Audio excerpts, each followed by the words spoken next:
But there's a third component, which is the most important component of ability, which almost no one looks at except for one industry. And that's called potential ability. Potential ability is, what could I do in the right environment? Now, the industry that really leans into this is actually the sports industry. And I'm encouraging traditional industry outside of sports to take this. Love it. Now, I'll give you a cool personal story. I played sports in college at Tech. I was never necessarily a particularly good athlete. I played lacrosse in high school. I was adequate, but I wasn't great. I went to a lacrosse camp. There's one here in the Northeast where I live. It's called Hobart. And back in the day, this was a big time Division III lacrosse college. And I think 300 or 400 student athletes went there, high school students, to learn.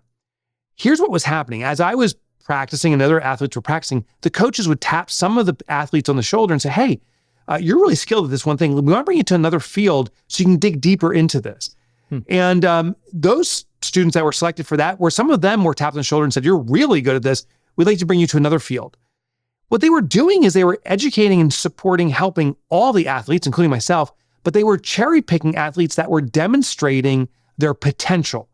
I was not one of them, but the other ones were picked. By the end of our 5-day camp, 3 students were invited to play at Hobart Lacrosse, which was elite lacrosse. Again, I wasn't one of them. I did play lacrosse at college, went on to have a very good career there. I would say a big part of it was because I went to this camp.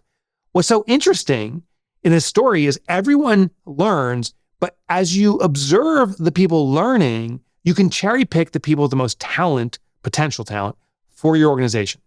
So we, as attorneys, what we can do is run camps.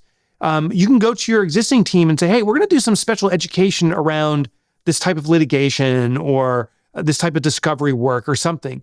It's voluntary, but you can come for its education. The people who raise their hand and show up are showing curiosity. The first level of potential is curiosity. If you're not curious about lacrosse, you're not going to the lacrosse camp. So you're already out because you don't have that internal interest. Curiosity then goes on to what's called desire. Some people show up and say, interesting, but not for me.